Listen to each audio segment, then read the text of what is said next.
Return for the climactic clash between the forces of good and evil. Return to a galaxy far, far away. Return of the Jedi.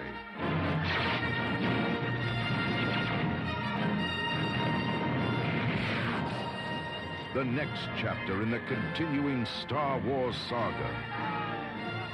The battle for freedom rages on.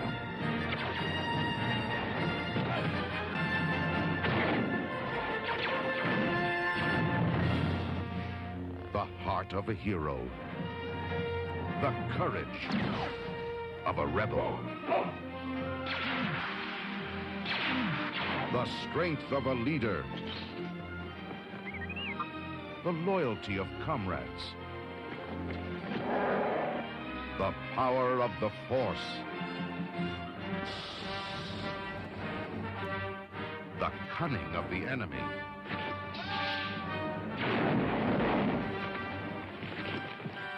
A destiny revealed. Is Darth Vader my father? A legend fulfilled. An epic of heroes, villains, and aliens from 1,000 worlds. Hit your crop! The quest continues. The circle closes. The saga lives on. Return of the Jedi begins May 25th at a theater in your galaxy. Yeah, Clayton, I was telling your colleagues I really enjoyed the book. I love Return of the Jedi. I've loved it ever since I was a little kid, and for something to come out and to elevate my opinion of an already, esteemed project was really great. So yeah, thank you all for taking the time to put this book together. It's great. I did want to kick things off. So the book is so comprehensive and obviously required so much extensive research. I imagine, starting that was quite an overwhelming process. What was each of your starting point for the book, and what kind of resources did you find yourself leaning on a lot as you prepared the material? So we each knew what sections we were going to write. We had kind of header points for what the basic topic in each one of those sections was going to be. And then we had these amazing editors that put together these really comprehensive drives that had a ton of materials in them. So some books, some articles from Star Wars Insider, some probably other magazines. I mean, it was a super comprehensive drive. So I know for me, and maybe for Kelly and Clayton too, I would go in with each of my headers, I would start with the first book in the drive, and then I would parse through that book and insert facts as they would apply to every header. And then I would do the same until I'd made my way through the entire drive. And then I had this like massive Word doc of facts that I would try to pick out, because our text was super limited compared to what we could have given in terms of facts and information and stories and anecdotes. And so then you just started, for me, I was trying to pick out like the top couple in each little header and plug those in. And then I would write based on that, but I would always also turn in like second and third optional kind of fact paragraphs, so that if maybe somebody else was using it somewhere for something else, or this just didn't really resonate with the editor, like they would have some options in there to use. And I think we kind of cut and pasted and chopped it all up until we eventually had the section that it is. Yeah, that structure seems like you need a structure in place to tackle something so ambitious. So that's really interesting to hear a little bit about that. Obviously, you probably all learned so much more about Return of the Jedi and writing this book. I'm curious, was there something that you didn't know about the film, or maybe didn't fully appreciate, that working on this book allowed you to do? Yeah, for me, probably so many things that I've already forgotten, but one source that was invaluable was J.W. Rinsler's making of Return of the Jedi. He had done such a wonderful job with interviews and capturing things like the first story meeting that George Lucas had, which was very different than I think the final movie that we got. But I think one of my favorite little facts from that, and I've shared this on Twitter before because it still makes me laugh so hard, is that the Emperor moves his throne not with a motor but with his feet. With the feet. He's tapping his feet under his robe to move it. But if you go back and look at the movie, you can't tell. But I really love little facts like that that kind of change how you watch the movie. And I feel like while this book isn't strictly behind the scenes, I do feel like there's so many things like that that you can learn that'll affect how you watch it the next time. Yeah, Just to go back to, yeah. go ahead. No, sorry, Clayton, you go. No, I was just gonna say, just going back to your previous questions about how we started research. I used it as an excuse to watch the movie about 15 times in a row, which is like never a bad thing, right? But I think overall, I think for me it was the connections part of it. You know, when you start to go through the film and connect it to projects that came out afterwards, all the way up until today. There's just so many things in Jedi. You know, when you look at the original trilogy, Jedi, I think, stands apart in terms of just how many cool things came out of it that are still being used. And one of my favorite ones is the folding wing shuttle design, which was so cool when you know the movie opens and the shuttle drops out of the Star Destroyer and heads to the new Death Star, and those wings fold down, and there's a reason why that it just became so iconic and so cool. And it's just not a surprise that was then just became a standard Star Wars thing that you now see everywhere. So it was just neat connections like that ran through the film. And I know that we're talking about Empire the other day, and of course Empire gave us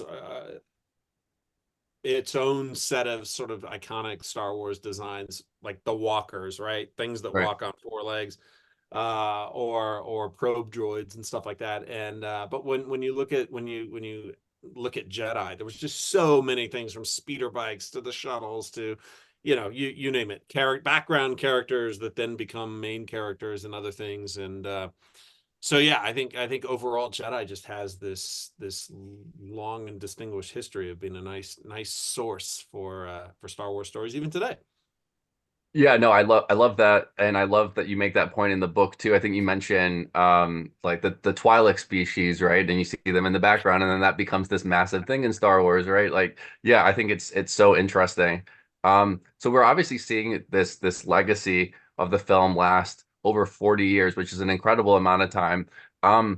What about the film for you particularly resonates? I imagine that each Star Wars film you have a different relationship with, but what about Return of the Jedi really clicks with you? I think my favorite, in part because of what I've learned through this project, and then in part because of what I've learned from different screenings and events, where all of the creators tell the stories, is that speeder bike sequence with just the levels of technicality and innovation and intervention and all of the ways that they were able to create something so iconic, from dolls and green screens and live, you know, all of the different pieces that went into that were so neat. We were talking about this the other day with Clayton, but like I was at a thing that Dennis Muren was presenting and explaining, and just like to see him talk about it is so amazing. And just to know that these people were doing these things that were so different than anything that had been done before. And so that scene just has always really kind of stuck with me. It is, Yeah. yeah. Oh, sorry. Was someone talking there? Yeah, I was gonna say this was Return of the Jedi personally was the first Star Wars movie I remember seeing in the theater. So it was like already something that was kind of vital to my Star Wars fandom. But then as a film, the moment where Luke chooses to throw away his lightsaber has always stuck with me as rather iconic and sort of defined what it meant to be a Jedi, I think, in ways that I had never really considered before. So that, as part of the film as a whole, like that moment has always stood out to me, beyond the personal memories of seeing it in the theater.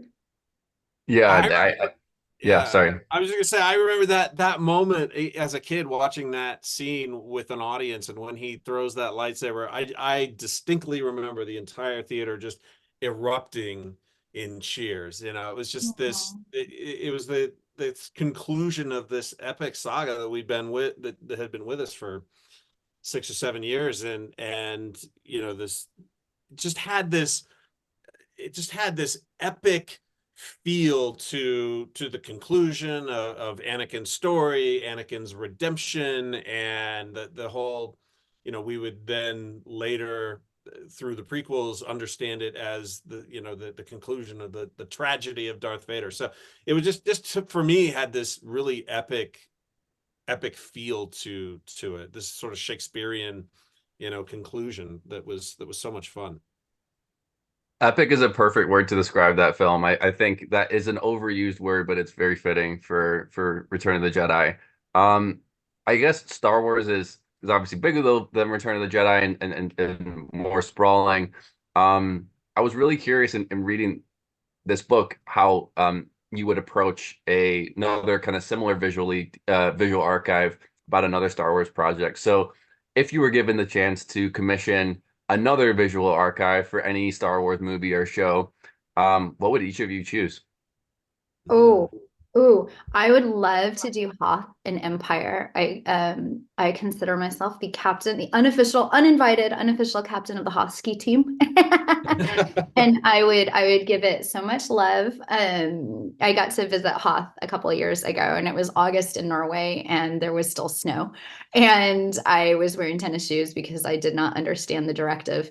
And it turns out Finns is one of the like most popular, or one of the most well-renowned hiking glaciers in Norway, or maybe the world, I'm not sure. And people had poles and hiking boots, and I showed up in Adidas Superstars, and there was a patch of snow that was deceptively close, but there was a really big lake. So, you know, like 2 hours later, I got to that snow, and I stood in snow on Hoth, and it was just so exciting. And I would obviously prepare differently if I were going again, and I would prepare differently for the winter. But I just love all of the stories that go into making something so remote and snowed in. Like, there are these just amazing, I'm sure you've all seen the documentaries and stuff, but you know, the way they had to take that train to get in, and they barely did, and the snow cats and plows, and just yeah, Hoth Empire, the end.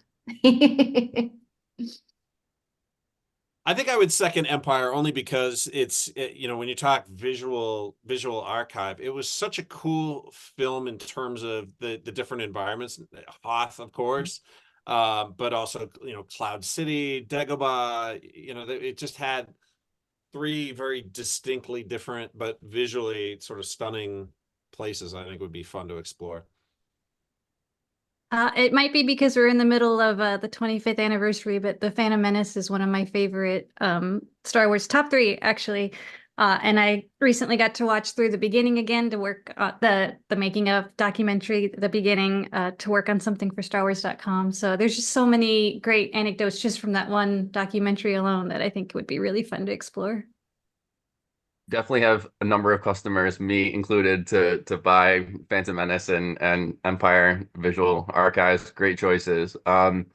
It's so obvious in speaking with you all that you're massive Star Wars fans and really fans at your core.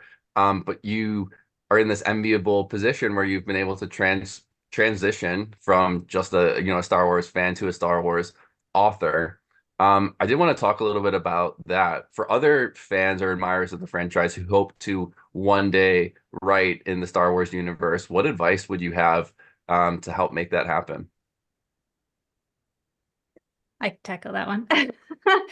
It's actually, it feels like kind of simple to say, but promoting yourself and the things that you do is one of the best ways to catch the attention of somebody who you might not know is listening or looking out for things that you can contribute. I got my start on StarWars.com because I was a stay-at-home mom tweeting out the crafts that I made with my daughter that were Star Wars inspired. That caught the eye of the editor at StarWars.com. He invited me to make them for the website, and you know, that's kind of how everything grew from there. And obviously, that's not probably a step that could ever be repeated by somebody else. But the important thing is showing what you're doing, showing your love for Star Wars. And even though it feels really odd sometimes. You have to be your biggest cheerleader to kind of get the word out about yourself. And so that's usually when somebody asks me about getting started professionally for Star Wars, or any franchise really, that's always my first advice is show off what you're working on. Don't be afraid to talk yourself up because you're awesome and other people should know. I had professionally sort of through work done some behind the scenes type stories and had done some print articles for the outlets that I was working for. And so I think that's how it sort of started for me and got some attention of some different folks. But my advice would be, and I'm going to be very cliche and quote Master Yoda here and say, do or do not. There is no try. You can start your own blog. Just start writing. If there's something that interests you, get out there and do it. Don't wait for somebody to come to you. Don't don't create that opportunity for yourself. Essentially, you can start and then, like Kelly said, I totally agree. Start tweeting it out, start promoting it, and you never know whose eye it's going to catch. But the point is, you sort of have the power to start it yourself and get it going. Yeah, I just want to echo the self-promotion piece. I was talking to an Imagineer the other day, and she was saying, it's a very different world now that we have social media, and you can share what you're interested in and what your hobbies and your passions are, and you can be, like Kelly and Clayton have said, like you can be your own advocate just by putting it out there. You just don't know who's looking and who's going to think you're as amazing and awesome as you really are. So just put it out there in the universe, and may the force be with you. Words to live by. No, it's really honestly, for speaking as someone who's in that boat, who enjoys writing about Star Wars, it's really inspirational to see all of you make that transition and contribute so amazingly to a book like this. On a final note, before we wrap up, this also may sound very cliche, but I love talking about Star Wars, and I think tapping into our memories and nostalgia for Star Wars is something that really gets me emotionally. So I wanted to ask you, and I'm sure you've been asked this question before, so I apologize, but what was your first memory of Star Wars? What was that first thing that really clicked with you and you thought, my life has changed. I'm falling in love with this story, this galaxy far, far away. I'm wondering if you wouldn't mind sharing that with us. I think my friends have I know my friends have a much longer seated connection. So I'll go first because theirs is cooler and that's a better note to end on. I'm a convert. I came into it as an adult. I somehow did not know about this franchise. I don't know. I just didn't. And I ended up, someone showed me all 6 movies in one weekend, and that was great and I enjoyed it, but it really, really clicked for me. Seeing the fandom, seeing the way people interacted with the films and seeing the way people would talk about the films, and then being at my first celebration, which was 2015. Is that the one right before Force Awakens? Okay, in Anaheim, and being in that the domed room, and seeing everyone with their lightsabers up and feeling that energy, and just like having already been a fan at that point, but that was the first time I'd seen that many fans in one space, and just being a part of something so palpable and realizing this is it for them. This is their culture. This is their religion. This is their everything. And it all kind of like came down, and I got it fully, even more than when I'd seen kids playing and people talking and the nice man behind me in the airport saying, "Oh, the viewing order I prefer is," it was this huge moment. So that was a big one for me. Yeah. I'll go. I mentioned earlier that I remember seeing Return of the Jedi first as one of my earliest movie going memories, but it was actually something that happened during the film that kind of cemented it in my memory, which is that the film strip broke. It snapped in half right when the Ewok stole the speeder. And so, of course, everybody in the theater starts yelling for a different reason than Clayton remembers from his screening. But they were just so angry that the movie stopped. All I remember is the screen going white. I don't know if I ever saw the end of Return of the Jedi that day. I'm sure I saw it eventually because, we were 80s kids. We had it recorded off HBO. We would watch it over and over again on our VCRs, but where I really connected with Star Wars, I think, was with the music, because you couldn't take, in those days, you couldn't take the movie with you anywhere. All you could take was the music. And so I would listen to it on my little Discman with headphones on, and that's how I would rewatch A New Hope, which is my favorite one, over and over again in my head, was I would listen to the soundtrack. So I think that's really where I found my connection to Star Wars. And mine started at a very young age. I was 4 when I went to the theater with my aunt and uncle to see the original film, and distinctly remember them sort of prepping me before the lights went down about who was who, and who the good guys were and who the bad guys were. And so, when you see it at an age like that, it's just you're done for. It just attaches to your brain cells in every way, and you just never look back. But to ST's point, you don't have to have if you're interested in writing or contributing to this world, you don't have to have. You can come to it late. It's something that is no less powerful. What's been an honor for me is to be listed on this project with Kelly and ST, because they're both two of the most important and influential voices in this fandom, and have made huge contributions to the lore and everything else. So yeah, that's sort of how I got started, and it just never looked back, obviously. No, you're right. Once it gets a hold of you, it's there. It's changed you. No, thank you so much for speaking with me today. Again, I really enjoyed the book. I also just enjoy, frankly, the positivity and the joy that you three bring to Star Wars. Follow you on social media, and obviously your work is broader than just this book. So I want to thank you from the bottom of my heart. I really do enjoy all the contributions that you do for Star Wars.